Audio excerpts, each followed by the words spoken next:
En fait, ce qui est intéressant avec la SADC, c'est qu'ils ont accepté de prendre un certain risque parce que par la loi, un cimetière, c'est insaisissable. Donc, le financement devient impossible, du moins le financement hypothécaire. Et tous les banquiers, justement, qu'on a approchés, malgré que le projet est fort intéressant à tous les niveaux, les banquiers n'acceptaient pas d'aller de l'avant pour ces raisons-là.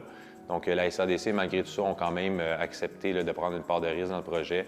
Donc, c'est quelque chose qu'on est très content et reconnaissant de leur part. En fait, la SADC, moi, je les ai contactés parce que je les connaissais à la base, je savais qu'ils existaient, mais je n'avais jamais collaboré avec eux. Quand j'ai soumis la demande, en fait, moi, j'étais éligible au Fonds Stratégie Jeunesse et au Fonds d'investissement de la SADC. Donc, avec mon plan d'affaires, toute la documentation nécessaire, j'ai soumis à Edith de la SADC.